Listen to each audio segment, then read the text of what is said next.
Toutes les histoires que vous allez voir sont vraies. Aujourd'hui, ces mystères sont encore inexpliqués. Le très sérieux collège de patapsychologie. C'est quoi ça? Voilà la grosse question. Un des principes fondamentaux est d'ailleurs celui de l'équivalence des contraires. C'est peut-être ce qui vous explique ce refus que nous manifestons de ce qui est sérieux et de ce qui ne l'est pas, puisque pour nous, c'est exactement la même chose. Mais voyez quelle extravagance! De toute façon, il y aura des fluctuations spatio-temporelles.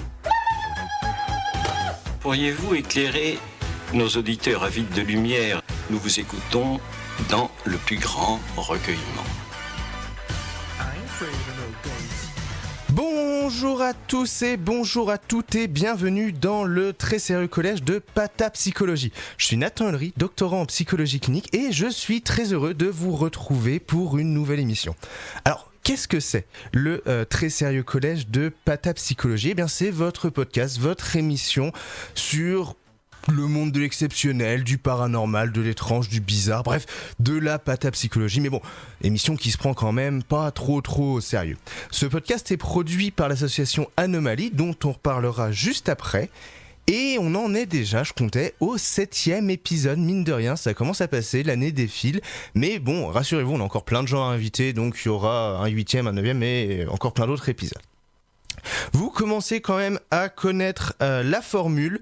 À chaque épisode, on invite une personne qu'on connaît de près, de loin. Bon, jusque-là, c'était quand même plutôt de près, faut le dire, pour qu'elle vienne nous parler de ces thématiques de recherche, d'intérêt autour de la patapsychologie.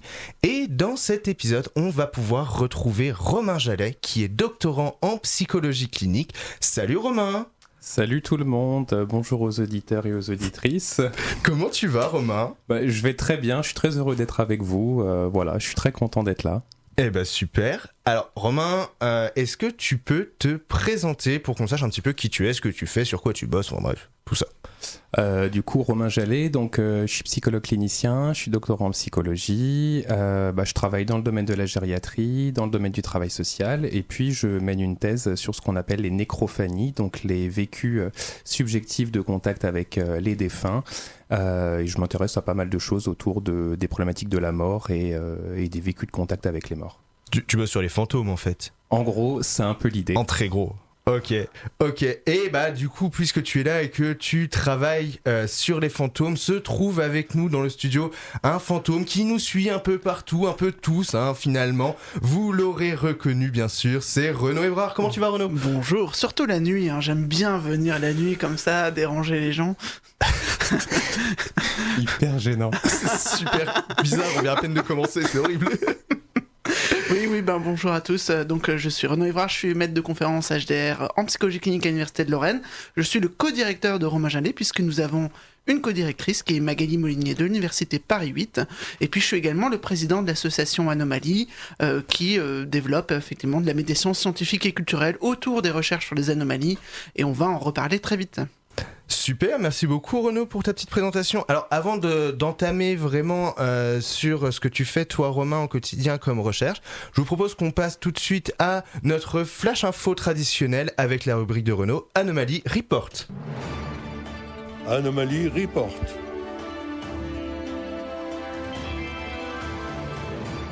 Alors Renaud, qu'est-ce que tu nous as ramené de beau aujourd'hui? Alors un petit rappel pour ceux qui n'ont pas écouté la précédente émission, nous avons le Festival des Anomalies qui est notre grand événement les 4 et 5 avril à Nancy, à la MJC Lillebonne qui est au centre-ville. Et c'est notre 3e Festival des Anomalies, nous avons une 12aine de conférences avec des gens comme Julie Eva qui a écrit un livre qui s'appelle Au-delà de mon expérience, défi la science sur les sorties hors du corps. Nous avons Jonathan Ginet qui viendra parler de l'astronome Camille Flammarion et notamment de ses recherches sur les fantômes bien avant Romain Jallet. Nous avons l'anthropologue Fanny Charras qui vient parler de la Terre des Enchantements. Elle a fait une thèse sur les magnétiseurs. Et puis plein d'autres personnes, dont Estelle Barthélemy, que vous avez entendu parler sur l'hypersensibilité à ce micro. Fabrice de Fontaine, qui est un auteur de BD, qui a raconté en BD comment il a vécu des sorties hors du corps. Et plein d'autres personnes. Il n'y a pas seulement des conférences scientifiques, vous avez une dizaine d'ateliers, justement, pour induire des sorties hors du corps, pour faire des jeux de rôle sur les thématiques du paranormal, des jeux de société, un café où on vient partager nos expériences. On aura une émission publique du Très Sérieux Collège de Patapsychologie où vous pourrez du coup être au micro. Il y a non seulement un escape game géant que nous proposons, où nous allons vous amener au Festival des Chats-Anomalies, et également un autre escape game collectif, aussi géant, qui s'appelle la Brigade Anti-Fantôme et qui est proposé par le Fil d'Ariane. Il y a des expos, il y a une chasse aux œufs d'aliens. Je pense que personne n'a jamais fait une chasse aux œufs d'aliens. Ça pond des œufs, les aliens? Ah, mais grave! Ok, c'est un pan de la recherche que j'avais pas encore. Ça pond des œufs. Okay. Voilà, on a également du mapping psychédélique. Bref, ça va être 2 jours de folie. Si vous voulez une excuse pour pas vous rendre au repas de famille, on vous la donne, on vous la sert sur un plateau. Tu seras là, toi, Romain, au festival? Alors oui, je serai présent du coup pour la chasse aux aliens. Il y aura Romain Jallet au Festival des Anomalies. Alors ça va peut-être être l'inverse, les aliens vont te chasser si tu mais tu viens donner une conférence et notamment tu viens présenter le livre que tu as co-dirigé, 16 cas de clinique des expériences exceptionnelles, qui est paru le 4 février, donc là il y a une semaine à l'heure où on parle, et donc c'est super intéressant. Enfin, tu veux en dire un petit mot Bah oui, effectivement, c'est un ouvrage collectif avec plusieurs collègues où en fait on retrace vraiment notre clinique, notre pratique avec l'accueil de ces expériences. Donc vous avez des expériences de hantise par exemple, des expériences d'apparition et puis des vécus qui vont être autour de l'hypersensibilité par exemple, de la lucidité terminale il me semble. Donc effectivement on développe aussi des hypothèses de compréhension de ces vécus et puis les manières effectivement dont nous on essaie d'accompagner ces expériences. Ouais, c'est un livre que tu co-diriges et dans lequel tu signes 3 chapitres. Et donc, on se permet de faire la promo parce qu'on pense vraiment que ça peut être assez utile pour pas mal de gens, ceux qui vivent ces expériences, ceux qui veulent les écouter, les comprendre. Voilà, on a essayé de faire un travail très pédagogique. Alors, autre chose que je vous annonce, là je n'étais pas rentré dans le détail la dernière fois, le 6 et le 7 mai à Metz, l'Université de Lorraine, donc avec les laboratoires du CREM, l'équipe Praxitel et le laboratoire Interpsy dont on fait partie, organise un colloque dans la lignée des travaux du programme Parler avec les morts, art et sciences face aux autres voix qu'on porte depuis plusieurs années. Donc ces journées d'études, donc sur 2 jours, ce colloque s'appelle Au seuil des mondes, regard croisé sur les rites funéraires. Et donc c'est un programme qui propose de croiser les champs artistiques avec les apports de la psychopathologie, notamment donc les expériences exceptionnelles en lien avec la mort. On a parlé de nécrophanie, on reviendra là-dessus, les voix des morts, des esprits, des autres entités, des aïeuls. Et tout ce qui semble venir de l'invisible, échapper à notre compréhension, vont quand même façonner en fait notre construction de notre rapport au monde sur le plan individuel comme collectif. Et donc ce colloque va interroger ces expériences, les représentations qui les supportent, notre rapport à la croyance, à l'irrationnel, au corps, au genre. Et donc c'est organisé par Mélodie Marul, Ophélie Nassens, qui sont des maîtres de conférences en art, et également moi-même, du côté de la psychologie. Et il va y avoir 4 sessions thématiques, même toi tu n'es pas au courant de ça, Romain. Il y aura une première session sur les lieux et les non-lieux du funéraire, notamment parfois l'impossibilité d'enterrer, d'avoir des rites adaptés pour certaines personnes, et les dégâts que ça peut causer. Aussi la question de la sensorialité sur le funéraire, le son, l'odeur, les choses comme ça. Les recompositions rituelles, comment finalement on est amené à des bricolages autour de ces nouveaux rites, et puis des pratiques du funéraire entre tradition et modernité. On aura l'occasion d'y retrouver Estelle Barthélemy qui est venue nous parler de sa thèse sur l'hypersensibilité. Elle est partout, Estelle, en ce moment, elle fait des apparitions médias dans tous les sens. Voilà, c'est la maturité là. Ah, quelle star. Et puis qui présentera avec la doctorante Léane Georges, que nous n'avons pas encore écouté, une communication sur Samhain, qui est un rite celtique qu'ils ont réadapté en une sorte d'Halloween qui se refaçonne de façon contemporaine comme rite funéraire.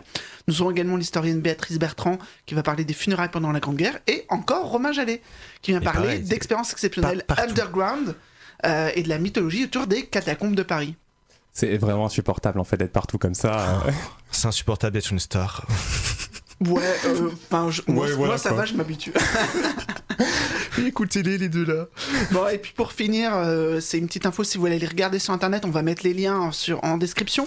Nous avons Rodrigo Montenegro, qui est un autre de mes doctorants de l'Université de Lorraine, qui est un neuroscientifique travaillant sur les sorties hors du corps et qui vient de publier un très grand article avec également Alexandre Batizou et 2 autres chercheurs français sur la méthode de respiration Wim Hof, un néerlandais qui a développé une technique assez puissante qui lui permet notamment de contrôler sa température corporelle et de résister à des grands froids. Et donc dans la revue Research Hub, il vient de publier la première étude neuroscientifique complète de cette technique et en comparant des personnes très expérimentées avec des personnes qui débutaient dans cette pratique.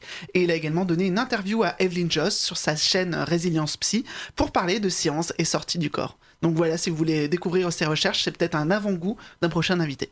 Merci beaucoup Renaud pour toutes ces informations. Alors, comme d'habitude, on va reprendre un petit peu tout ça pour vous faire un résumé. Donc, le Festival des Anomalies, 4 et 5 avril. Alors, normalement, si vous écoutez ça en direct sur Fadjet, c'est maintenant, en fait, normalement. Donc, sortez de chez vous et allez-y, descendez de votre voiture, faites ce que vous voulez. Mais venez tout de suite. C'est en ce moment à la MJC Lillebonne, à Nancy, 4 et 5 avril. Déjà sorti, vous pouvez aller l'acheter dans toutes les bonnes librairies et même les mauvaises. Le livre 16 cas cliniques des expériences exceptionnelles, donc qui est sorti le 4 février chez Duno. Si vous pouvez pas venir au Festival des Anomalies, mais que vous adorez les conférences, vous pourrez nous retrouver les 6 et 7 mai à Metz avec le colloque Parler avec les morts qui vient croiser les expériences exceptionnelles avec des thématiques artistiques. Et puis un petit peu de lecture pour chez soi, plus tranquillement. La parution d'un article dirigé par Rodrigo Montenegro sur une neuroimagerie sur la méthode de respiration de Wim Hof, et il a donné une interview aussi avec Evelyn Joss pour parler de ça. Si l'audio vous parle un peu plus que l'écrit, vous pourrez aller écouter ça. Bien, maintenant que toutes ces infos sont faites, je me tourne vers toi, mon très cher Romain. Tu nous as dit que tu travaillais notamment sur les nécrophanies. Il me semble que tu as employé ce terme-là. C'est quoi les nécrophanies ? Parce que moi, ça me parle pas vraiment. Enfin, je pense que ça parle pas à grand monde comme mot. Est-ce que tu peux nous expliquer un petit peu ce que c'est ? Alors, je vais essayer, effectivement.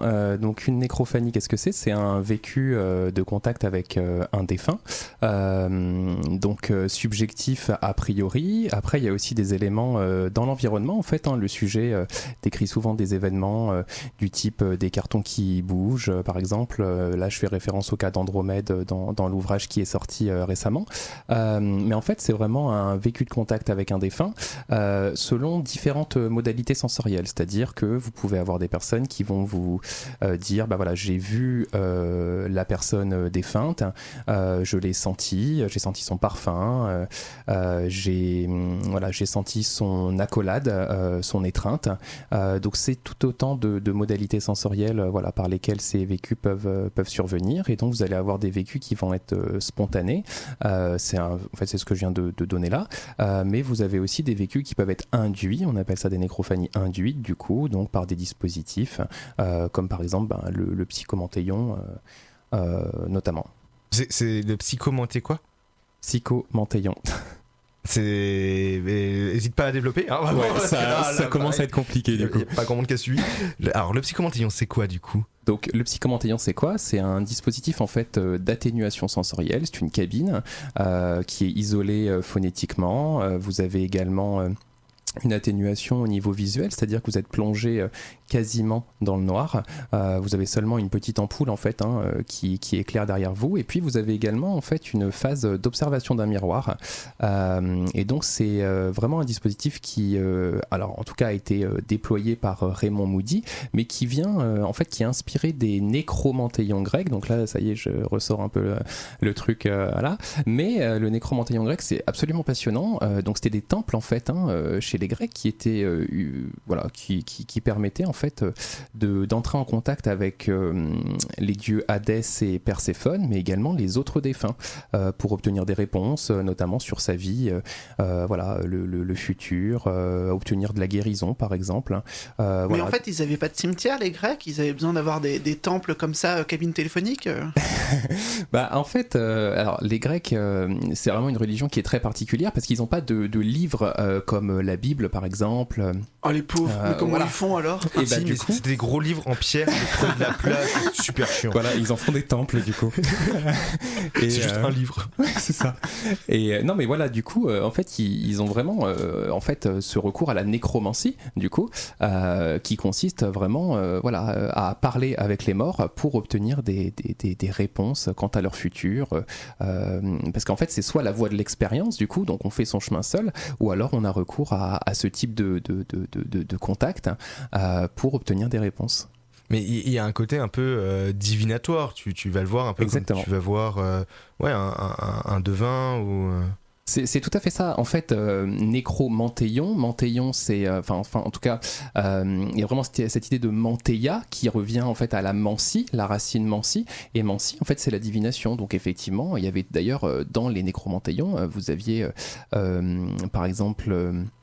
De la divination à partir du sang, à partir de l'eau, à partir d'huile, à partir de jets de pierres précieuses dans ces liquides-là par exemple.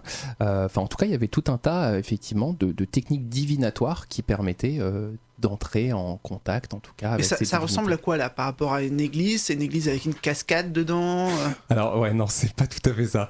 En tout cas, il y a vraiment l'idée effectivement d'un temple, donc d'un bâtiment édifié.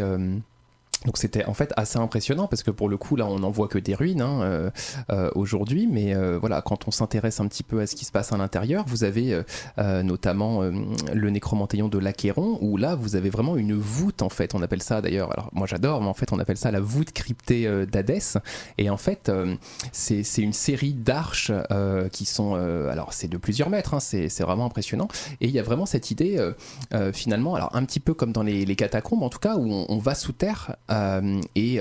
Moi l'idée c'est que ça induit en fait des expériences exceptionnelles, et ça pourrait peut-être effectivement induire des sensations, en tout cas des vécus nécrophaniques. Et est-ce que tu parles d'un dispositif assez impressionnant en tout cas dans la Grèce antique, et c'est un truc qui est réservé uniquement à une certaine élite parce que c'est un gros truc, ou n'importe qui va faire son petit Nécromanteion du jeudi matin? En fait, il me semble que toutes et tous, en tout cas, étaient possiblement conviés, en tout cas, à des cérémonies. Donc, il y avait des cérémonies qui étaient organisées notamment par des prêtres. Donc, en fait, c'était très. Il me semble que c'était très. Comment je vais dire ça Mais genre ils étaient habillés en noir avec des capuches. Ouais, c'est ça. Il y avait tout un. Enfin, alors après, je sais pas s'ils étaient vraiment en noir. Mais en tout cas, il y avait vraiment, des cérémonies, je crois comme on va à l'église le dimanche, par exemple. Non, mais du coup, ce que je veux dire, c'est que c'était marginal, un peu honteux dans la société, ou c'était vraiment un élément classique. En fait, je crois que c'était vraiment classique. Ça faisait vraiment partie de la religion helléniste, du coup. Je crois que c'était vraiment. C'était pas un élément de la religion du quotidien, tout à fait. très classique. Et on n'a pas ça, par exemple, dans le monde chrétien Non, je pense pas qu'on ait ça de la même manière. Alors après, il pouvait y avoir effectivement. Après, dans l'histoire, il y a eu effectivement de la nécromancie dans l'histoire de la sorcellerie, qui pour le coup était beaucoup plus marginalisée dans nos cultures, parce que ça finissait mal en général, la sorcellerie. Voilà. Alors après ça dépend, vers qui on se tourne, etc. Enfin, en tout cas, il y a pas forcément des témoignages qui sont que négatifs, mais effectivement, la nécromancie dans nos cultures est plutôt connue comme étant négative. En tout cas. Même dans la Grèce, d'ailleurs, il y a toujours quand même cette idée de sacrifice. C'est-à-dire qu'on n'obtient pas des réponses d'Hadès et de Perséphone. Attention, c'est pas n'importe qui. Oui. Voilà, mais on n'obtient pas des réponses comme ça. C'est-à-dire qu'il faut toujours faire un sacrifice animaux. En tout cas, ça peut être des sacrifices à animaux en particulier. Notamment l'Odyssée d'Homère. En fait, il tue des agneaux, je crois. Mais ça peut aller jusqu'au sacrifice humain. Donc bon, il y a toujours un prix à payer, en fait. Puis quel prix? Et tu disais donc que Moody c'est beaucoup plus récent, oui. On est au courant des années 1900. 1990, oui. Oui, j'avais plus de date exacte, c'est une période plus large parce que. Oui, bien sûr. On est très loin. Life After Life, c'est les années 70, donc je voulais mettre une période large. Mais bref, rassure-moi, Moody, tu es pas des brebis Je sais pas. Ah, waouh, après, c'était la science dans les années 70. En fait, j'arrive pas à mesurer sa mortalité expérimentale, du coup. Je sais pas quelle sera la mienne non plus. C'est super. Très rassurant. C'est super. Venez à l'université de Rennes.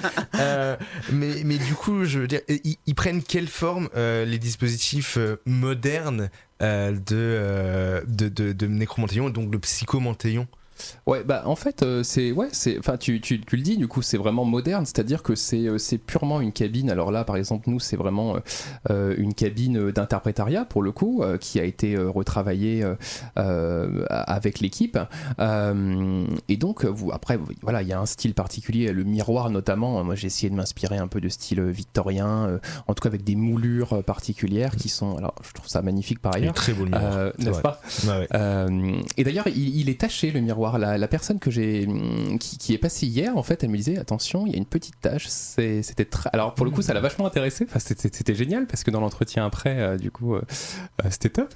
Mais voilà, il y a une petite marque sur le miroir. Mais en tout cas, voilà, c'est un dispositif qui est absolument très moderne. Donc, c'est-à-dire qu'il y a un fauteuil, il y a un miroir. Alors après, il y a le style qui joue quand même beaucoup. C'est très moderne, c'est très simple. Et c'est très simple surtout. Non mais c'est ça. Enfin, je veux dire, à côté de ça, tout le monde pourrait qui faire. Qui n'a pas un fauteuil, un miroir chez soi, on pourrait installer un petit commentaillon dans le salon. Complètement. Alors après, oui et non, parce qu'il faut quand même, voilà, au niveau acoustique, faut quand même faut limiter, faut vraiment une pièce, en tout cas, qui atténue les sens. La salle de bain alors. Je sais pas. Si ta salle de bain est insonorisée, ouais, c'est ça. Chacun voit sa pièce. Hein. Chacun sa salle de bain. Si on n'a qu'un studio. Eh ben, on fait pas à cette question.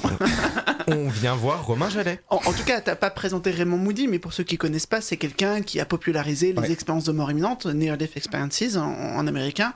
Et donc ça, c'est des vécus que lui considère spontanément comme des nécrophanies, c'est-à-dire on va rencontrer des personnes qui sont disparues, différentes entités, et ça lui a mis vraiment la puce à l'oreille de dire mais on peut aller plus loin pour aller favoriser ce type de contact. Et qu'est-ce qu'il a obtenu lui quand il a mené ses recherches? Alors effectivement, dans ses ouvrages, hein, il a vraiment l'idée que ces nécrophanies, hein, l'induction de ces vécus sont tout à fait positives en fait, hein, pour la santé mentale du sujet, et notamment à des effets thérapeutiques sur le deuil. Donc ça, lui vraiment, c'est son.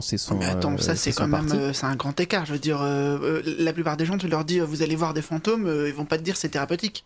Bah ouais, mais parce qu'en fait, alors il y a tout l'aspect culturel, hein, effectivement, où le fantôme fait peur, la figure du fantôme peut effrayer effectivement, mais en même temps, tu as peur? Ouais, je suis pas à l'aise moi avec l'idée des fantômes, franchement. Tu feras attention derrière toi, Nathan. Non, tu me fais flipper, Romain. Voilà. Oui, je sais, je peux pas voir ce côté flippant.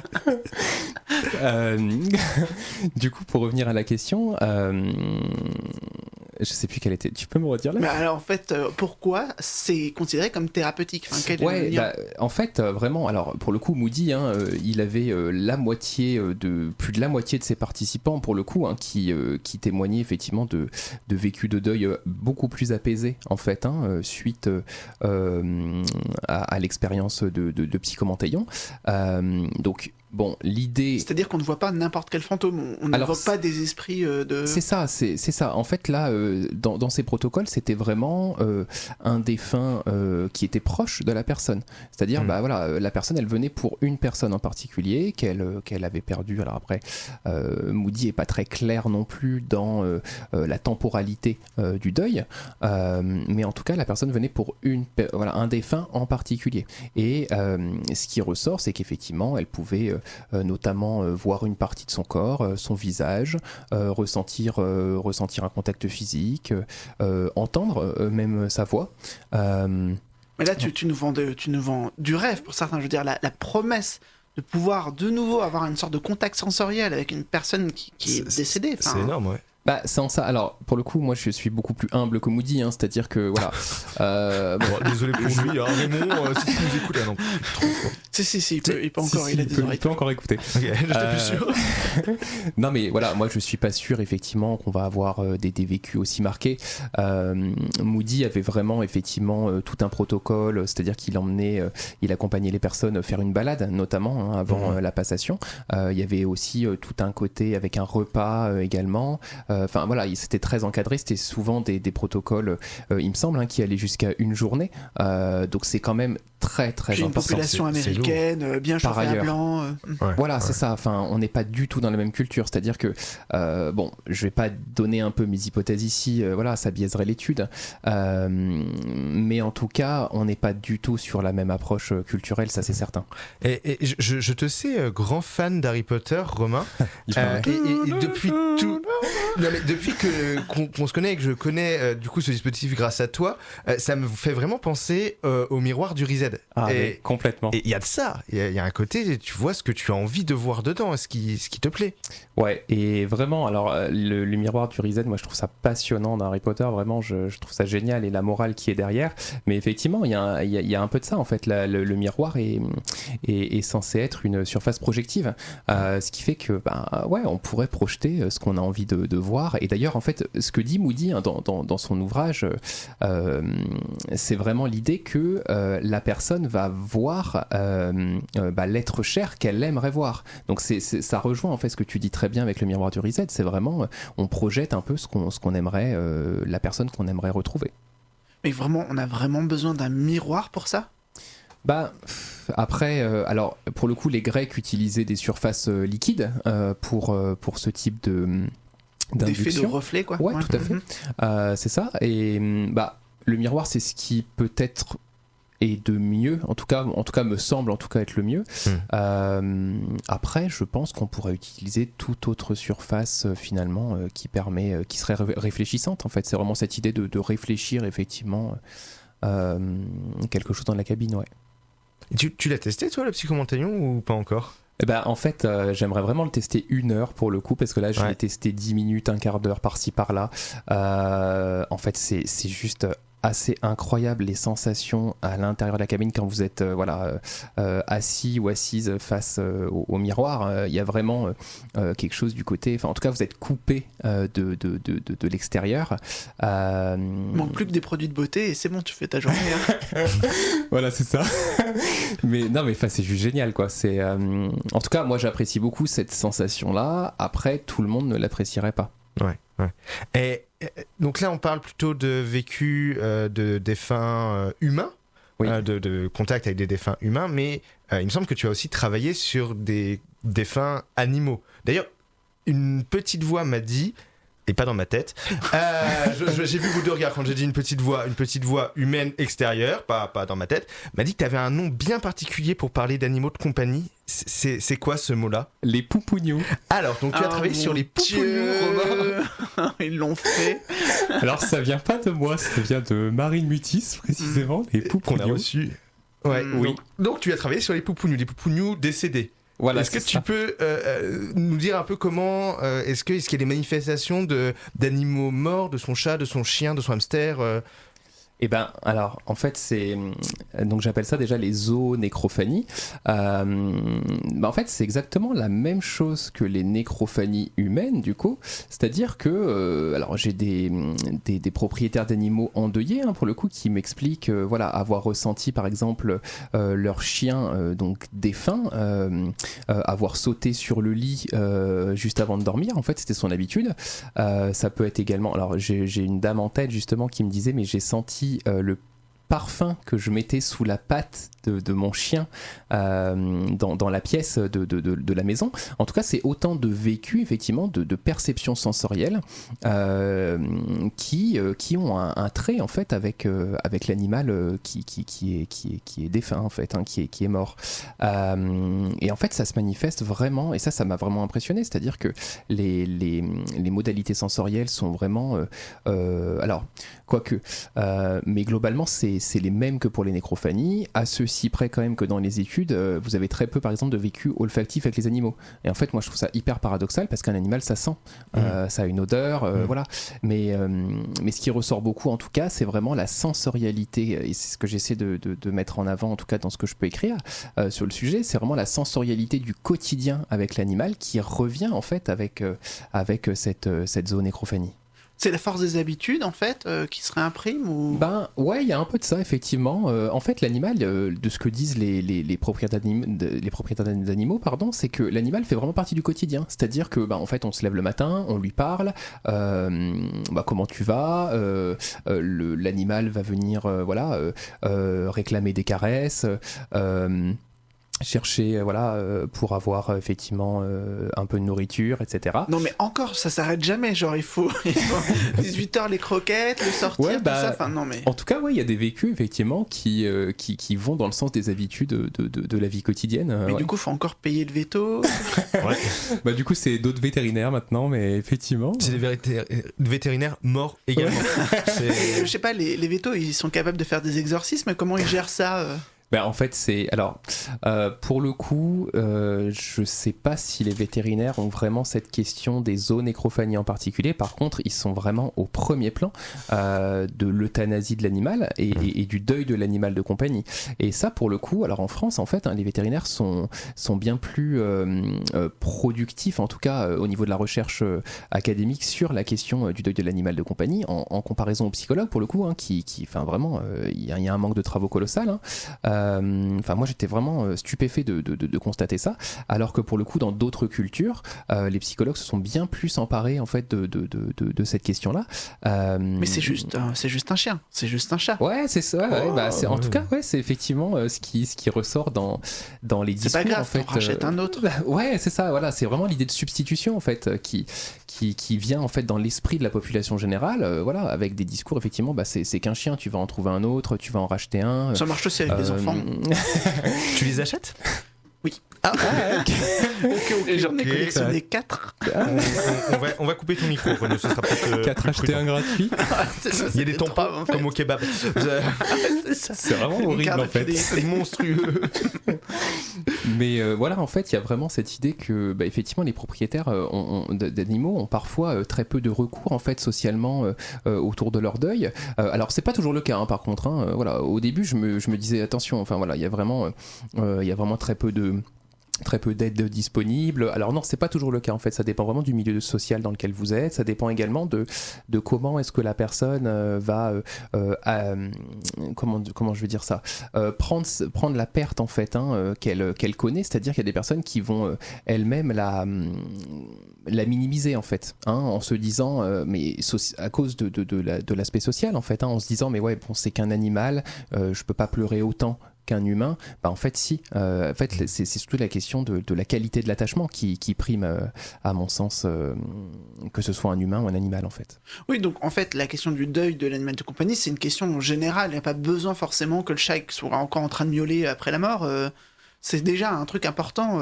qui a été déconsidéré. Ouais, exactement, c'est ça. Et d'ailleurs, moi j'aime bien parler de deuil révoqué. Alors en fait, c'est une traduction en fait du deuil désaffranchi en fait de Kenneth Doka, qui en a parlé à partir de 1989 précisément. Mais effectivement, c'est vraiment cette idée que la société en fait, elle vient casser quelque chose en fait, et empêcher finalement tout le travail de l'acceptation de la perte, et en fait il n'y a pas de rituel finalement funéraire très précis dans nos sociétés, contrairement en fait aux humains. Du coup tu as pensé à un zoo psychomontaillon avec quelques croquettes ou des jouets pour les chiens et tout ça mais en fait vous savez que alors j'ai un peu l'idée dans la tête, alors voilà. Mais ouais, mais parce que en fait vraiment, alors dans les travaux que j'ai pu éplucher justement sur le psychomontaillon, quand j'ai planché dessus, vraiment il y avait vraiment des vécus animaux, c'est-à-dire qu'il y a des personnes qui disent voilà j'ai ressenti un animal, donc je me dis en fait quelqu'un tu dis qu'il y a une absence de rythme, mais il y a quand même des champs funéraires justement aussi pour les animaux, il y a des cimetières animaliers, ça se développe un tout petit peu alors voilà, c'est ça se développe un petit peu comme tu dis très bien, effectivement c'est en voie de développement, mais ça reste encore marginalisé en fait, c'est pas encore c'est pas aussi fluide en fait, c'est pas aussi simple et puis il y avait cette proposition politique du parti animalier notamment en France, mais il y a d'autres pays où c'est déjà acquis, d'avoir une journée de deuil, de congé quand on perd son animal de compagnie. Ouais, tout à fait. Et ce serait vraiment une avancée sociale. Moi, j'encourage vraiment à aller dans ce sens-là. Effectivement, je pense que c'est primordial. Mais finalement, toutes tes recherches, elles nous décollent un peu d'un rapport à la mort très très très ringard, quoi. Très très bloqué, en fait, où ça reste un tabou dont on discute très peu. Bah ouais, effectivement, ouais, je crois qu'on va un petit peu, ouais, je crois que je suis un peu là-dessus, effectivement, où j'essaie de parler de la mort, en tout cas de manière assez décomplexée, et en fait, vraiment, c'est un soulagement en fait pour les personnes qui viennent me parler de leur situation. Enfin, en tout cas, elles l'expriment vraiment comme un soulagement. Donc, bah tant mieux. Ouais, t'as vraiment une similitude en fait qui est juste énorme entre le deuil humain et le deuil animal. Qui se travaille exactement de la même manière. T'as vraiment deux choses. Alors, dans la il y a quand même des choses très spécifiques. C'est-à-dire que par exemple, notamment l'usage du prénom de l'animal en fait en psychothérapie, c'est super important. Il y a vraiment une variable symbolique, mais en fait comme tu pourrais utiliser le prénom de l'humain défunt, donc ça effectivement. Après il y a vraiment cette notion de deuil révoqué que je mentionnais, le deuil désaffranchi de Doka. C'est vraiment cette idée, il faut quand même avoir vraiment notion de ce que peut traverser l'endeuillé, c'est-à-dire tout le processus d'euthanasie par exemple, les morts par accident, et puis la question, alors c'est pas la substitution, en tout cas c'est vu comme ça dans la société. En tout cas c'est les retours de l'entourage, la réception de ce deuil où il n'y a pas d'espace vraiment pour considérer et pour pleurer, voilà. Exactement.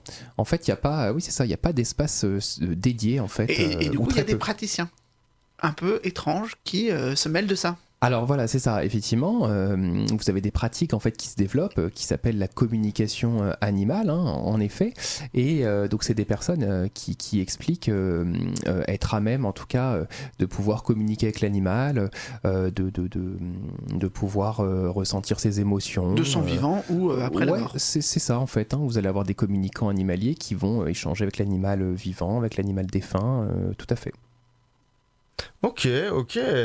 Alors... Dans toutes tes pérégrinations intellectuelles, alors oui, on est quand même un podcast scientifique, donc j'ai décidé d'utiliser des mots compliqués. Pérégrination. T'as une liste en fait, je vois que tu coches. Oui, c'est ça. Je me suis fait une liste en début d'année. L'idée, c'est d'en placer un maximum. Le reste, je le placerai dans ma thèse.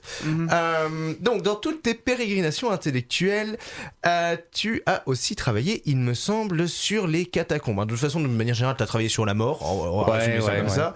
Et tu as publié en plus, il n'y a pas très longtemps, avec Béatrice Bertrand et Claude Bergmans, un article sur les catacombes. Est-ce que tu peux nous en parler un petit peu de cette histoire de catacombes ? Bah alors, les catacombes, bon, moi déjà je trouve ça passionnant, mais comme en ce moment je suis en train de lire un essai sur le métro parisien par exemple, enfin voilà, c'est des univers vraiment qui me... La thèse de psycho de ouf. Ouais. Le métro parisien c'est précis quand même.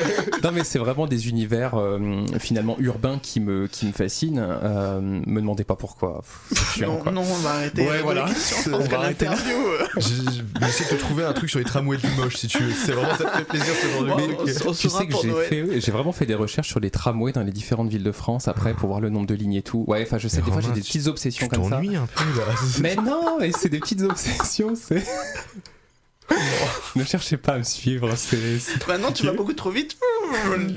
Après il faut prendre la correspondance. Les catacombes. Alors les catacombes, voilà, on va recentrer. Ouais, bah non, en fait les catacombes, bah effectivement, comment c'est venu ? Bon, déjà un attrait personnel pour ces lieux, effectivement. En fait, il y a des récits de personnes, mais également des légendes en fait, qui parlent d'apparitions dans les catacombes, d'événements finalement, on pourrait dire insolites. Tu peux rappeler juste ce que sont les catacombes ? Tu parles de celles de Paris en fait. C'est bien d'ailleurs que j'en parle effectivement. Donc en fait, effectivement, là on s'est principalement intéressé aux catacombes de Paris, tout à fait. Donc vraiment, alors les catacombes c'est un abus de langage en fait, c'est-à-dire que ce qu'on appelle catacombes de Paris, c'est les souterrains parisiens précisément. C'est-à-dire que les catacombes en elles-mêmes, c'est vraiment l'ossuaire, qui est en fait une infime partie du réseau souterrain parisien. Et en fait, à côté de ça, vous avez vraiment des galeries souterraines dans lesquelles en fait on venait puiser en fait des ressources pour construire le Paris finalement qui sort de terre, quoi. Qui sort de terre, ouais, c'est tout à fait ça.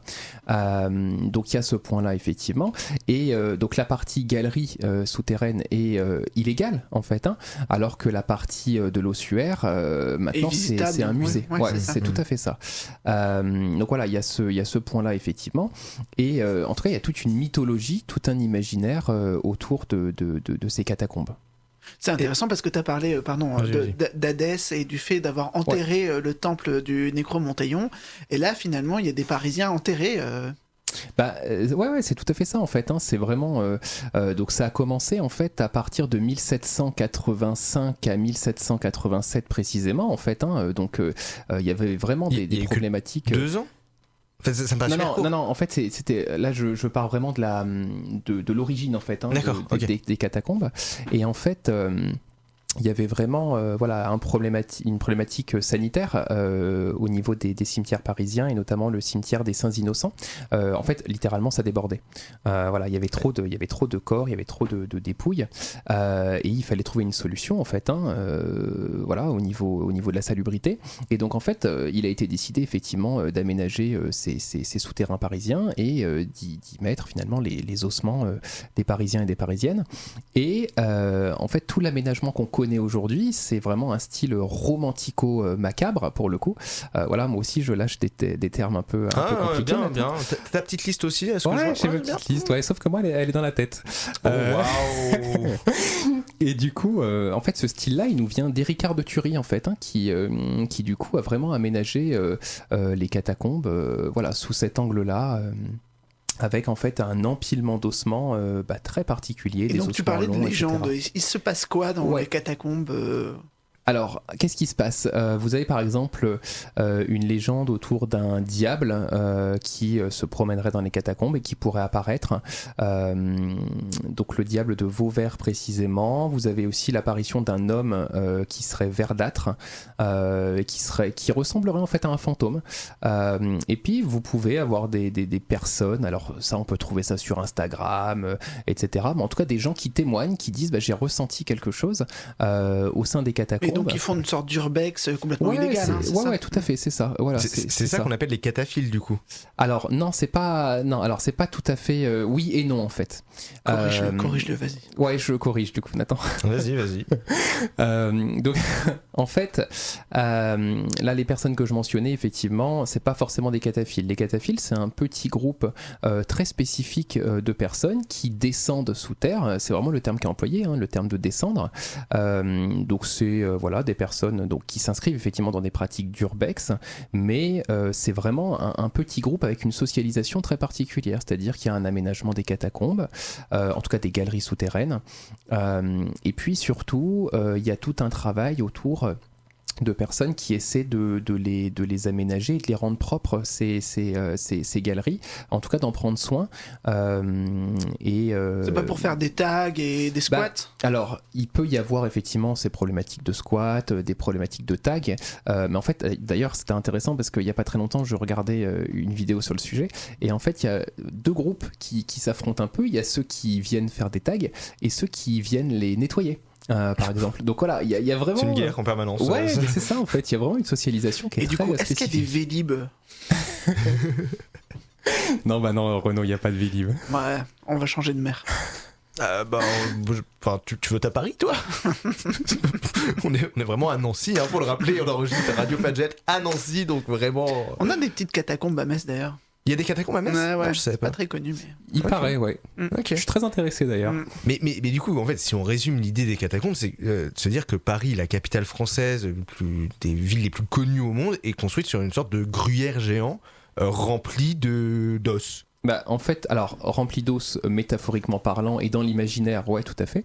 Mais effectivement, l'idée de gruyère, c'est une très bonne métaphore. C'est souterrain parisien en tout cas, et effectivement parsemé de galeries. T'as une idée du nombre de kilomètres de galeries qu'on pourrait trouver? Ouais, on l'a estimé. Alors notamment, ça a été le travail avec Béatrice Bertrand, hein, qui est co-auteur effectivement de cet article. On l'avait estimé, là, j'ai pas en tête, hein, mais c'est énorme en fait. Vraiment. Énorme combien? Genre 20 km non, 1 million de kilomètres. C'est bien plus que ça. 1 milliard de kilomètres. 2 milliards de kilomètres. Le mec pas dans la vie déjà. On sait pas du tout alors. On a dit que c'était grand, on tente des trucs. Non mais ouais, je saurais pas l'estimer comme ça, mais en tout cas c'est pas juste 10 km quoi, c'est pas 20 km non plus, c'est plus que ça. Ouais, c'est vraiment très très très grand. Et tu les as visités toi les catacombes? Alors j'ai visité la partie ossuaire. Voilà, la partie ossuaire, pas la partie illégale qui va l'amener en prison, s'il te plaît. Voilà, c'est ça, ne m'emmène pas en prison s'il te plaît. Non, pas la partie illégale effectivement, parce qu'en plus c'est hyper dangereux, c'est-à-dire que si vous n'êtes pas accompagné d'habitués, comme t'as dit, un diable, un fantôme vert, CTLM et tout. Mais oui, non, ça c'est juste un coup à se perdre, à finir en ossuaire, mais parce que... Ouais, en tout cas à se perdre et peut-être mourir. Je sais pas, tu peux pas avoir une autorisation de recherche? Genre le comité d'éthique et tout. Alors le fameux CPP. Les travaux qui ont été faits au niveau anthropologique sur le sujet, en fait, c'est des personnes qui suivaient les cataphiles et qui certainement appartenaient à ces groupes. Donc forcément, c'est quand même plus simple, effectivement. Mais non, je suis pas sûr qu'on pourrait... En tout cas, ce qui t'intéresse, c'est qu'il y a une préservation de certaines appétences pour la mort, certains rituels un peu en marche comme ça. Et en fait, ça montre la complexité de notre société par rapport à ces questions. Ouais, complètement. Et puis en fait, on sort aussi. Pour le coup, là, c'était vraiment aussi élargir en fait, parce que les nécrophanies finalement et les zoonécrophanies, c'est un cercle très finalement individuel ou en tout cas familial peut-être, mais en tout cas, il y a vraiment un cercle plus réduit. Et avec les catacombes, en fait, on va vraiment au-delà. Là, c'est plutôt l'aspect culturel. Oui, c'est vrai qu'il y a une dimension assez culturelle dans ton interrogation. Ouais. Et je sais que tu as aussi, alors je sais pas si on aura le temps d'en discuter, mais parler des dames blanches, voilà. Ouais, c'est ça, effectivement. Les Dames Blanches, c'est aussi un sujet qui m'intéresse et qui est éminemment culturel, effectivement, avec des personnes qui vont dire, qui vont témoigner, écoutez, j'ai vu effectivement une apparition d'une femme en blanc. Alors ça peut être au sein de la voiture, ça peut être sur le bord de la route, ça dépend vraiment des témoignages qui peuvent être donnés, mais en tout cas, le parti pris, c'est de prendre au sérieux ces témoignages-là, et en tout cas de dire, il y a peut-être eu un vécu d'expérience exceptionnelle, et en tout cas ça a des impacts subjectifs. Et tu cherches du coup actuellement des gens qui pourraient témoigner de ça pour en discuter avec eux? Honnêtement, oui, s'il y a des personnes qui nous écoutent et qui sont qui ont un témoignage de Dame Blanche à me transmettre, ça avec grand plaisir effectivement. Et puis également s'il y a des cataphiles qui ont vécu ou des personnes qui sont descendues dans le souterrain parisien et qui ont vécu des expériences exceptionnelles du type nécrophanique, je suis tout à fait preneur de leur témoignage. Mais t'as qu'une thèse à faire, pas 4, Ouais, tu sais, à un moment faut que ça s'arrête. Il a le temps de le dire sur les métros parisiens. Ouais, c'est vrai. Je lui donne pas assez de travail. Est-ce que tu peux nous donner une adresse mail et un truc pour te contacter? Parce que Romain Jallet, juste Romain Jallet, c'est un peu... L'adresse universitaire. Ouais, l'adresse universitaire, romain.jallet@univ-lorraine.fr. Et Jallet, ça s'écrit J-A-2-L-E-T. Voilà, c'est ça. romain.jallet@univ-lorraine.fr pour te contacter si vous êtes cataphile, si vous connaissez la Dame Blanche, ou si vous... Le diable Vauvert, le fantôme tout vert... si vous avez vécu des trucs un peu... que vous expliquez pas très bien autour de la mort, c'est vers lui qu'il faut aller. Ouais, pauvre Romain, il va être inondé. Voilà, on vient de détruire ta boîte mail. Ouais, c'est ça. Déjà, le psychomontagnon m'a déjà détruit ma boîte mail. C'est une très bonne nouvelle, je veux dire, parce que ça fait très longtemps que tu prépares cette recherche. Alors, plus de 2 ans. Ouais, plus de 2 ans, effectivement. Et bon, alors plus de 300 mails en 24 heures, c'est énorme. Enfin, j'ai failli brûler mon téléphone, en fait. Voilà. Grâce à l'Est républicain qui a permis de faire une interview pour présenter ton travail. C'est ça, et franchement, c'est une excellente nouvelle. C'est-à-dire que il y a des personnes qui sont intéressées et qui sont motivées, en fait, à l'idée de tester ce dispositif. On l'a pas dit, mais tu es quasiment le premier en France, en tout cas au niveau universitaire, à mener cette recherche. Il y en a eu une dans les années 90 en privé, par Joe Arcy Ahmed et Sarah Mercier, mais alors que ce truc existe. Je veux dire, les gens vont tenter de contacter leurs défunts, même si c'est pas dans la culture dominante, c'est toujours présent. Il y a des demandes, il y a des expériences spontanées, mais là, il faut passer un peu à l'action de dire quand est-ce que c'est indiqué, quand est-ce que c'est contre-indiqué, quelles sont les répercussions que ça peut avoir. Enfin, il y a tous ces enjeux cliniques que tu essaies d'affronter. C'est complètement ça, en fait. C'est vraiment l'objectif de la thèse. C'est effectivement de voir un petit peu ce qui se passe au niveau de la santé mentale des personnes qui vivent ces vécus. Et puis, effectivement, pourquoi pas nous, psychologues, en fait, nous emparer de ces thématiques pour pouvoir accompagner les personnes, voir un petit peu, effectivement, s'il y a des effets négatifs, quelles sont les limites aussi de ces dispositifs. T'envisages qu'à côté de la salle d'attente et du bureau avec le divan, il y a une petite salle comme ça Et pourquoi pas, en fait, je me dis effectivement, si nos résultats suggèrent en tout cas des effets intéressants, pourquoi pas imaginer effectivement un dispositif de psychothérapie du deuil, carrément. Ouais, on va travailler là-dessus. Pour clôturer l'émission, j'aimerais bien qu'on parle un petit peu de toi, qu'on finisse par apprendre quand même un peu à te connaître. Et j'ai 2-3 petites questions pour ça. Et la première, c'est si tu n'avais pas été psychologue, clinicien, puis après t'orienter vers la recherche, qu'est-ce que tu aurais aimé faire de ta vie? Vers quoi tu te serais tourné? Alors si en fait initialement je voulais enseigner, en tout cas les métiers de l'enseignement m'ont toujours intéressé, voilà. Après j'ai aussi voulu faire vétérinaire. En fait, ça vient pas de nulle part cette histoire. Donc effectivement, et puis les poupougnos. Et puis j'ai toujours été très intéressé aussi par les métiers du travail social, c'est-à-dire que la formation en tout cas des formations du social m'intéressaient bien, donc pourquoi pas en fait, mais du coup j'ai été vers la psychologie et voilà, et c'est vraiment un domaine qui me fascine. Ok. Et est-ce que toi, plus jeune, tu te serais imaginé travailler sur ces sujets-là, amener à faire vraiment des recherches très profondes, très construites autour de ces sujets-là? Clairement pas, franchement, je me voyais pas du tout faire des études aussi longues, sincèrement. Et c'est pas fini. Et c'est pas fini, c'est ça.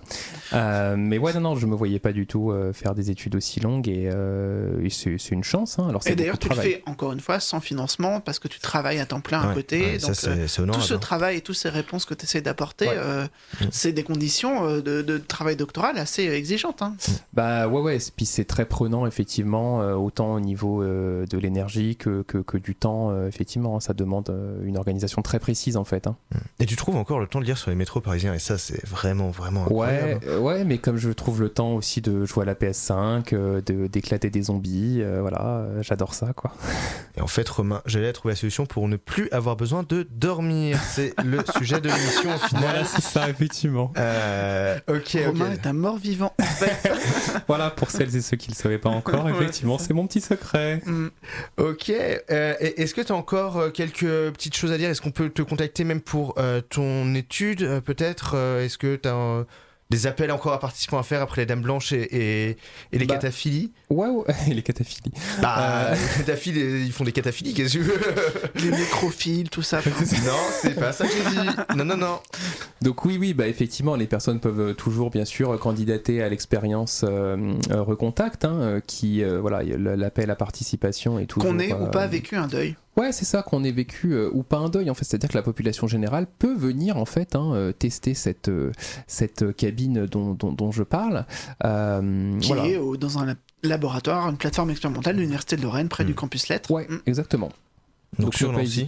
Et pas dans un sous-sol, pour le coup. Ouais, c'est ça, c'est pas dans un sous-sol. Moi, j'aimais bien l'aspect souterrain, mais on m'a dit que c'était pas possible. Dommage. Ouais, pour des raisons de glauque évidentes. Oui, du coup, il y a de la lumière en continu. Voilà, j'aime pas trop la lumière. C'est quand même assez tamisé, assez détendu. Comment t'es déguisé quand tu reçois les gens? Alors, je porte une très très longue cape noire. Je mets une capuche. J'ai vu des gens partir en courant de la face. Il y avait un lien Ouais, il y avait un lien, effectivement. J'ai 2-3 messages à envoyer. Mange-mort, quoi. Merci beaucoup, Romain Jallet, pour cette discussion et cette interview. Et avec grand plaisir, Nathan Ullery. Merci aussi à toi, Renaud, pour ces échanges. Merci également à Radio Fadjet qui nous prête ses studios pour l'enregistrement de cette émission. Merci à l'association Anomalie qui produit le podcast dont on a parlé au début.